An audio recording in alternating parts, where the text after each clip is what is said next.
You just paid £70, euros or dollars for a hot new game, and it's literally broken. Glitches everywhere, crashes and missing features. You might be thinking, they sold me a broken game. How is this even legal? Well, believe it or not, it is legal, and today we're looking into why. We'll explore some of the most infamous broken game launches like Anthem, Cyberpunk 2077, Battlefield 2042, and the day before, and explain how companies continue to get away with it. Strap in, because this is equal parts informative and infuriating. Big budget games launching in poor condition has become disturbingly common. Take BioWare's Anthem in 2019. It launched to mixed reviews and serious bugs, including one that reportedly caused some PS4 consoles to crash. Players described the game shutting down their systems mid-session, and Sony even issued refunds to some users as a result. Or take Cyberpunk 2077, released in 2020. On last-gen consoles, it was so buggy at launch that many considered it unplayable. The backlash was enormous, and Sony removed the game from the PlayStation Store for months. CD Projekt Red quickly offered refunds, and investors later filed a lawsuit claiming they were misled about the game's readiness. That case settled for $1.85 million, a small amount compared to the game's total revenue. Then there's Battlefield 2042, released in 2021, a multiplayer shooter that launched with missing features and numerous bugs. Players pointed out the absence of essentials like a scoreboard and voice chat tools that weren't added for months. Over 150,000 people signed a petition demanding refunds, citing misleading expectations. While Steam users secured some refunds under its policy, console players were mostly out of luck due to stricter platform rules. A class action lawsuit was even floated by the community, but nothing came of it. For many, it felt like another case of buyer beware. Another most recent one is The Day Before, released in 2023, a zombie survival MMO that generated massive hype on Steam. Its development raised concerns early on.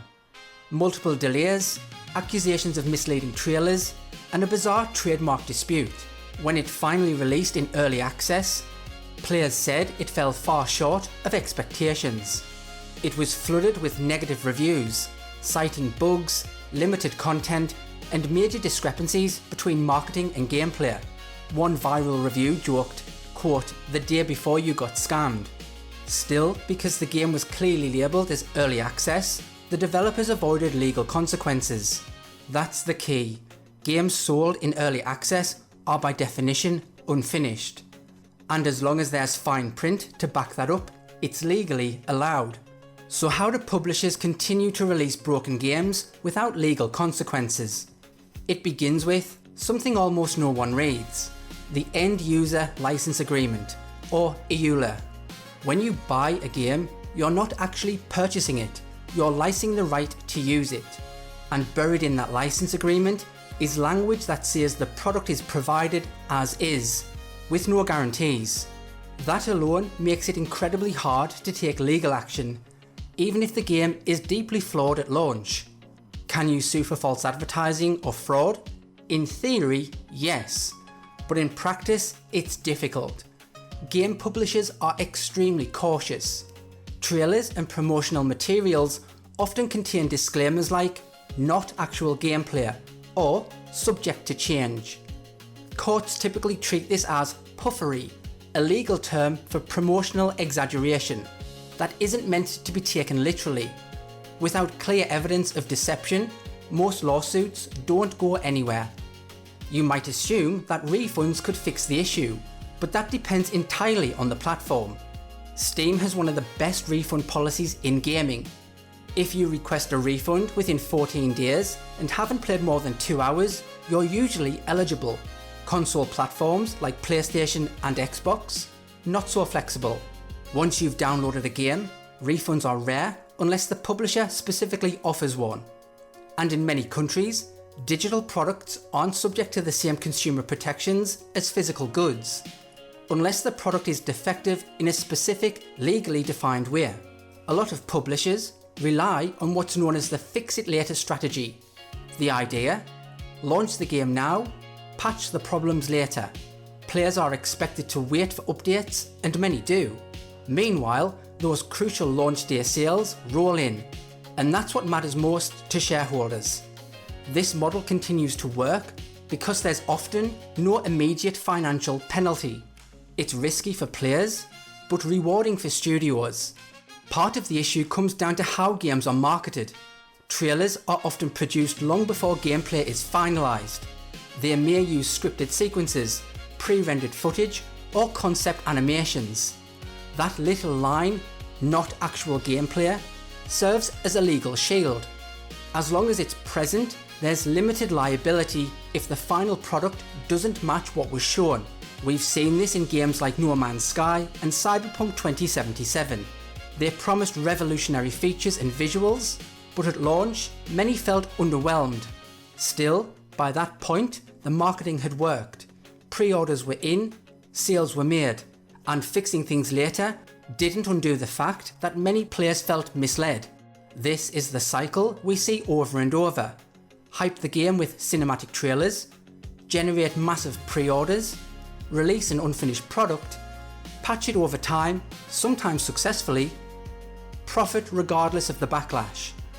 Even if the reviews are bad and some refunds are issued, launch sales are often so strong that companies still come out ahead.